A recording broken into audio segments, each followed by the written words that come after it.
ఆ రంగానికే పేరు ప్రతిష్ట చేసినటువంటి వ్యక్తుల్ని ఈ రోజు ఈ కార్యక్రమానికి ఆహ్వానించడం జరిగింది. అందులో మీరు కూడా వివిధ ప్రాంతాల నుంచి ఇతర రాష్ట్రాల నుంచి కూడా వచ్చిన అందరూ కూడా పేరు పేరున నమస్కారాలు తెలియజేస్తున్నా. ఒకప్పుడు సమాజంలో ఎన్నికల్లో ఓట్లకు పోయినప్పుడు కొన్ని ప్రాంతాల్లో ముఠా తగాదాలు ఫ్యాక్షనిస్టులు ఎవరైతే ఉన్నారో పాలేగాళ్ళు ఎవరైతే ఉన్నారో వాళ్ళని రాజకీయాల్లో సేవాభావంతో వచ్చినటువంటి రాజకీయ నేతలు వాళ్ళ యొక్క అవసరాన్ని ఎన్నికల్లో వినియోగించుకొని ఎన్నికల తర్వాత ఏదైనా చట్టబద్ధంగా న్యాయంగా ఉంటే అలాంటి ఫ్యాక్షన్ నేతలు ఈ పనులు చేయమని చెబితే వీలైతే విని లేదంటే ఇది సామాజిక విచ్ఛిన్నతకి విధ్వంసానికి దోహదపడుతుంది కాబట్టి మేము పని చేయమని చెప్పేటువంటి పరిస్థితులు కొన్ని దశాబ్దాల కింద చూశాం.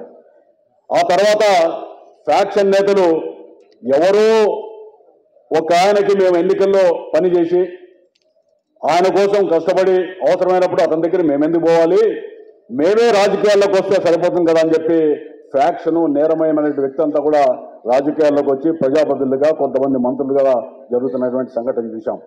దానికి కారణం ఆ ప్రాంతాల్లో ఎవరైనా పెట్టుబడులు పెట్టాలన్నా లేదా కాంట్రాక్ట్ చేయాలంటే కమిషన్ ఇవ్వాలి, ఏదైనా పనుల్లో పర్సంటేజ్లు ఇవ్వాలా, లేదా ఆ ప్రాంతాల్లో తన కనుసన్నల్లోనే మిగిలిన కార్యక్రమాలను కూడా అక్కడ జరగాలనే ఆలోచనలో ఉండేటువంటి సందర్భం.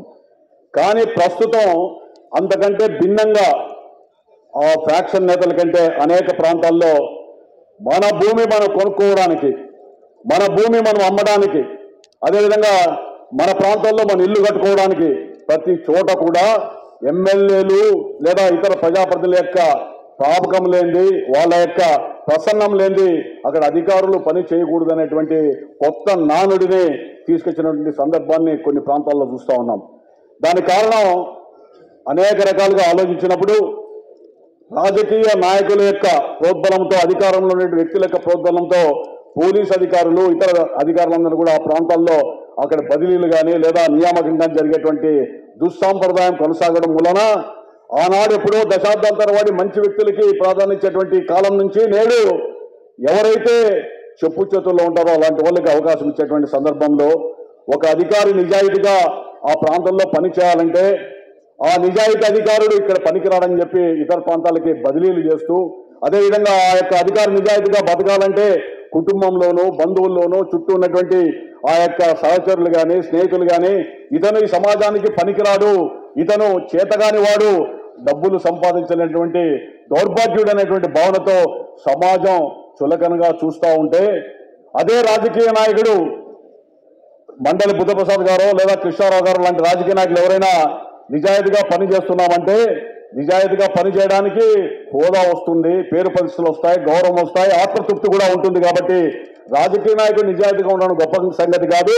ప్రభుత్వంలో ఉద్యోగం చేసేటువంటి వ్యక్తి అనేక ఒడిదులకి, రాజకీయ నాయకుల ఒత్తిళ్లకి, సమాజంలో అనేకమైనటువంటి ఇబ్బందుల్ని గురి అవుతూ బలవుతూ నిజాయితీగా ఉన్నటువంటి వ్యక్తుల్ని గౌరవించాలన్న లక్ష్యంతోనే ఈరోజు అలాంటి వ్యక్తుల్ని గౌరవించడానికి ఒక సత్సాంప్రదాయంగా 10-15 ఏళ్ల నుంచి ఈ కార్యక్రమాన్ని నిర్వహిస్తున్నాం. అందులో చాలా మందికి తెలుసు, ఒక వ్యక్తి ఒక ఉద్యోగి నేను అధికారులన్నా ప్రసన్నం చేసుకోవాలా లేదా అధికారంలో ఉన్నటువంటి వ్యక్తుల యొక్క చెప్పిన మాట తల ఊపాలా, సమాజానికి అన్యాయం చేయాలా, మరి నేను ఈ విధంగా ఉండాలా లేదా అనేటువంటి మానసిక క్షోభతో నిజాయితీగా కొనసాగడానికి అవినీతి పరుడిగా మారడానికి మనసు ఒప్పుకోక సతమతమై తరంలో మీ వెంట మేమున్నాం, వీళ్ళందరూ కూడా ఉన్నారు, సమాజం మిమ్మల్ని గౌరవిస్తుందని చెప్పి నిజమైన ఈ దేశంలో రాష్ట్రంలో దేశ పౌరుల్లో హీరోలు మీరే అని చెప్పి నిజాయితీగా ఉన్న వ్యక్తుల్ని అవార్డు ఇచ్చేటువంటి సాంప్రదాయాన్ని అవే సంస్థ ద్వారా పెట్టాం. చాలా మంది అడిగారు మీకు నిజాయితీ పరులు దొరుకుతున్నారా అని. ఒక కాలంలో కొన్ని దశాబ్దాల కిందట ఒక అధికారి డబ్బు తీసుకుంటా ఉంటే, ఒక ఉద్యోగి డబ్బు తీసుకుంటా ఉంటే, లంచం తీసుకుంటా ఉంటే ఆ కార్యాలయంలో ఉద్యోగి లంచం తీసుకుంటాడంట అనేటువంటి నానుడు ఉండేది. ఈ రోజు కార్యాలయంలో డబ్బు తీసుకోవాలంట అనేటువంటి భావన ఉంది. అంటే అంత వ్యత్యాసమైనటువంటి తరుణంలో ప్రభుత్వ పరంగా లేదా ఇతరత్ర బదిలీల్లో కానీ నిజాయితీ పనులకి అవకాశం కానీ లేదా నిజాయితీ పనులకి గుర్తింపు కానీ లేని సందర్భంలో మనం ఉన్నాం అనేటువంటి భావనతో దేశవ్యాప్తంగా అనేక రాష్ట్రాల్లో ఉన్నటువంటి వ్యక్తులందరూ కూడా సమీకరించి అన్వేషించి సమీక్షించి వాళ్ళందరూ కూడా అవే ద్వారా వాళ్ళది చిల్లి గవ్వ కూడా ఖర్చు కాకుండా ఒక మంచి ఉద్దేశంతోనే మీరు అవే ఫ్రమ్ కరప్షన్, జీవితకాలం కూడా నిజాయితీగా ఉండండి అనేటువంటి వాళ్ళల్లో ఆలోచన రావడానికి ఈ యొక్క వేదిక దోహదపడుతుందని చెప్పి ప్రగాఢంగా విశ్వసిస్తూ ఈ కార్యక్రమాలు నిరంతరం కొనసాగిస్తున్నాం. ఈ యొక్క అవేమైనటువంటివి కూడా ఒకప్పుడు నరవేదం జరిగేటువంటి సందర్భంలో ప్రెస్ క్లబ్లో ఓ రోజు సమావేశం పెట్టినప్పుడు మల్లాతో సుబ్బమ్మ గారు, కొండా లక్ష్మణ్ బాబూజీ గారు, అదేవిధంగా రవి TV9 వాళ్ళు అందరూ కూడా వచ్చి దీన్ని ఉద్యమంగా తీసుకోండి, live and let live policy కింద ఫ్యాక్షన్ వ్యతిరేకంగా ఎందుకు చేయకూడదంటే మేము మా వంతుగా పుస్తకాలు ప్రింట్ చేసి సీడీలు ఇచ్చి అనేక ప్రాంతాల్లో పోయి హత్యలు జరిగిన చోట కూడా రాజీలు చేసి వీలైనంత వరకు ప్రయత్నం చేశాం.